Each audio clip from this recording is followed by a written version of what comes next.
Assalamualaikum dan salam hormat. Berita Pagi Sarawak edisi Sabtu 19 Disember bersama saya Fidaus Rashidis. Kita mulakan berita dengan perkembangan ini. Pastikan projek pembinaan jambatan kedua Sungai Limbang yang dijadual semula siap lebih awal daripada tarikh yang dirancang. Tegas Timbalan Ketua Menteri Datuk Amar Awang Tengah Ali Hassan, pihak berkaitan hendaklah memainkan peranan penting seperti melakukan pemantauan agar projek yang dirancang berjalan lancar. Kita telah mengarahkan untuk mereka revise dia punya plan supaya mana yang dapat kita coordinate dengan sebaik-baiknya dan projek ini dapat disiapkan. Beliau berkata demikian kepada pemberita selepas menghadiri taklimat dan melawat ke tapak projek jambatan berkenaan. Projek pembinaan jambatan tersebut dijadual siap pada September 2021 namun berlaku kelewatan dan kini dijadualkan semula sehingga Oktober tahun 2022. Turut hadir pada program berkenaan Timbalan Menteri Pengangkutan Hasbi Habibullah. Penggunaan teknologi digital dalam mempromosi kraf tangan secara maya memperlihatkan peningkatan dalam tempoh pandemik COVID-19 ini. Menurut Menteri Pelancongan, Kesenian dan Kebudayaan Datuk Abdul Karim Rahman Hamzah, peningkatan itu sekaligus memberi impak kepada pembuat kraf tangan tempatan untuk terus berinovasi dan menghasilkan produk yang lebih kreatif dan berkualiti. Jelas Datuk Abdul Karim Rahman Hamzah, Sarawak mengurangkan jumlah sasaran jualan kraf tangan tahun ini kepada 12 juta ringgit daripada 35 juta ringgit ekoran pandemik yang sedang melanda dunia. Katanya setakat September lepas, Sarawak hanya mencatatkan jumlah jualan bernilai 11.85 juta ringgit. Namun beliau berpuas hati terhadap industri kraf tangan di negeri ini yang terus komited berinovasi sepanjang tempoh COVID-19. Well, during the movement restricted COVID-19 pandemic time, it is commendable that our artists and craftsmen have adapted to going virtual and were able to participate in many international exhibition competitions and even fashion week. This is indeed the new norm for those in this industry too. It's not just the new norm that we have to live with every day with mask, social distancing and all that. Beliau berucap di Kuching semasa merasmikan Majlis Penyampaian Anugerah Cemerlang Kraf daripada Majlis Kraf Sedunia Rantau Asia Pasifik kepada pembuat kraf tangan tempatan Abot Gudang dan Sandra Trinata yang menghasilkan tikar kelasa unik The Glow Tree of Life. Bermotifkan corak tradisional selain menggunakan cat yang bersinar dalam gelap, tikar itu mendapat pengiktirafan pada Perhimpunan Agong ke-39 Majlis Kraf Sedunia Rantau Asia Pasifik di Uzbekistan pada 5 Disember lalu. Sebanyak 157 surat hak milik tanah telah diagihkan kepada penerima di kawasan Pakat mengikut Seksyen 18 Kanun Tanah Negeri di bawah peruntukan penyukatan Tanah Hak Adat Bumiputera NCR inisiatif baru. Menurut Menteri Muda Pembangunan Tanah Adat Datuk Roland Sagah Wee In, inisiatif ini dilaksana secara berperingkat bagi mengiktiraf dan mempertahankan hak rakyat. Datuk Roland mewakili Timbalan Ketua Menteri Datuk Amar Douglas Uga Ambas pada majlis penyerahan berkenaan berkata pengukuran perimeter dan pewartaan di bawah Seksyen 6 sebagai Rizab Komunal Bumiputera Pertanian dilaksana untuk peringkat pertama. Peringkat kedua pula melibatkan pengukuran secara lot individu dan pengeluaran surat hak milik tanah di bawah Seksyen 18.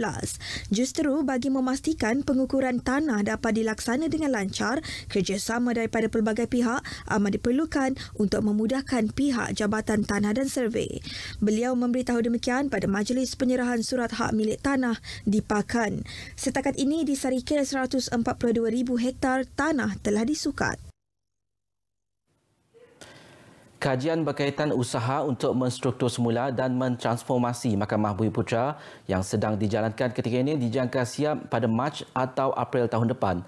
Setiausaha Kerajaan Negeri Datuk Amar Jaud Samiun berkata, Ketua Menteri Datuk Patinggi Abang Johari telah bersetuju dengan usaha tersebut bagi membolehkan isu-isu berkaitan tanah hak adat dan adat Bumiputera dapat diselesaikan. Jelas Dato' Amar Jauh Sameon, sebaik sahaja kajian daripada firma perunding selesai, ia akan diserahkan kepada Ketua Menteri sebelum dilaksana secara berperingkat. Dengan transformasi institusi berkenaan, ia dilihat dapat memperkukuh undang-undang yang terkandung di dalamnya. Mahkamah Bumi Putra diperkenal pada tahun 1980 semasa pemerintahan Raja Charles Brooke. Dato' Amar Jauh berkata demikian semasa lawatan kerja beliau ke Seduku Panjai, Lingga di Sri Aman. Pada majlis itu, beliau menyerahkan 3 cek geran kerajaan kepada Jawatan Kuasa Kemajuan dan Keselamatan Kampung Seduku Panjai bernilai RM1.1 juta. Jawatan Kuasa Chapel St. Dunstan menerima geran RM1 juta, manakala cek geran bernilai RM800,000 diserahkan kepada Persatuan Ibu Bapa dan Guru SK St. Dunstan Seduku. Polis Sarawak mengingatkan orang ramai supaya mempertingkat tahap keselamatan kediaman masing-masing, terutama menjelang musim perayaan ini. Pesuruhjaya Polis Sarawak, Dato' Aidi Ismail berkata, orang ramai disaran untuk memaklumkan kepada pihak polis berdekatan dengan mengisi borang balik kampung untuk tujuan rondaan dan pemantauan di kawasan kediaman. Kita pastikan juga rumah-rumah yang ditinggalkan ini dikunci dan dibalurkan kepada pihak polis, datang ke balai polis untuk mengisi borang. Beliau berkata demikian kepada pemberita selepas majlis kempen keselamatan jalan raya Operasi Selamat bersempena perayaan Hari Krismas 2020 di Kuching. Dedahnya lagi, op benteng di kawasan sempadan termasuk di Serian, Bau dan Lundu masih dilaksana dan akan terus diperketatkan terutama dalam tempoh pelaksanaan Perintah Kawalan Pergerakan Pemulihan. Dato' Aidi turut memberitahu bersesuaian dengan slogan Rumah Selamat, Selamat sampai ke destinasi, beliau menasihati pengguna jalan raya agar menjadi pengguna jalan yang bertanggungjawab selain sentiasa mematuhi garis panduan COVID-19.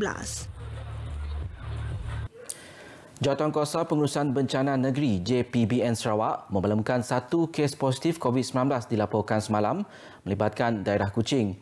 Kes ke-1085 terbabit merupakan kes saringan individu balik dari kawasan berisiko, iaitu seorang lelaki warga tempatan. Lelaki terbabit telah menjalani saringan COVID-19 sebagai individu yang baru balik dari kawasan berisiko tinggi jangkitan COVID-19 iaitu dari Sabah.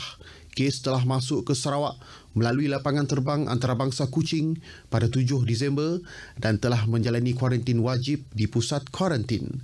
Kes telah menjalani saringan kedua pada 16 Disember dan didapati positif COVID-19. Dalam pada itu, simakan rakaman lita tertutup di Terminal Bas Jalan Pahlawan Sibu mendapati 4 kes positif warga Indonesia disyaki telah menaiki bas dengan nombor pendaftaran QSX 6722 milik syarikat Sungai Merah pada Khamis lepas.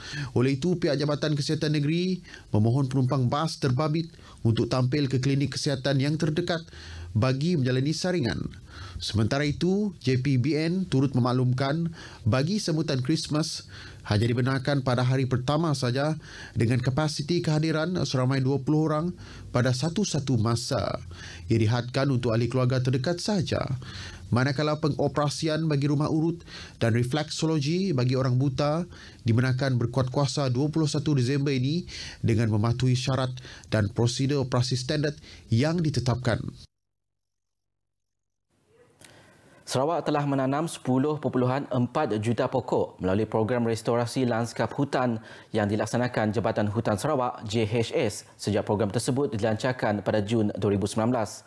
Menurut pengarah JHS, Datuk Hamdan Muhammad, pihaknya menyasarkan 7 juta pokok ditanam setiap tahun menerusi rancangan Malaysia ke-12 bermula Januari depan. Untuk rancangan Malaysia ke-12 kita bermula pada tahun depan. Just a few days lagi lah. Kita akan buat satu kaunting baru. 7 juta pokok kita akan tanam setiap tahun. Datuk Hamdan berkata usaha tersebut mampu dicapai berdasarkan pencapaian sebelum ini melalui pelbagai program yang telah dilaksanakan di seluruh Sarawak. Ia bagi memastikan kehijauan negeri ini terus kekal dan menjayakan 100 juta pokok yang disasar ditanam di negara ini oleh Kementerian Tenaga dan Sumber Asli. Oleh itu, beliau berharap pelbagai pihak di Sarawak tampil menjayakan usaha tersebut yang juga dilihat mampu menjadi sumber pendapatan baharu melalui perniagaan karbon karbon kepada negara-negara industri berat dan membangun seperti China. Datuk Hamdan berkata demikian kepada media selepas majlis menanam pokok sempena program restorasi lanskap hutan yang dilakukan di Kelab Golf Bintulu. Sementara itu, Kapten Kelab Golf Bintulu, Datuk Muhammad Medan Abdullah berkata, usaha seumpama itu penting dalam mengekalkan kelestarian alam sekitar dan menyerap pencemaran udara daripada perindustrian berat seperti di Bintulu.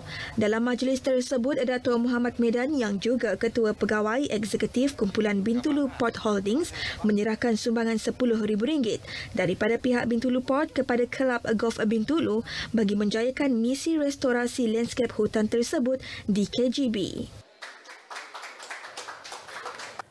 Paparan itu tadi mengakhiri berita pagi Sarawak hari ini. Jangan lupa terus patuh SOP, pakai pelitup separuh muka ketika berada di luar, jaga penjarakan fizikal dan kerap cuci tangan.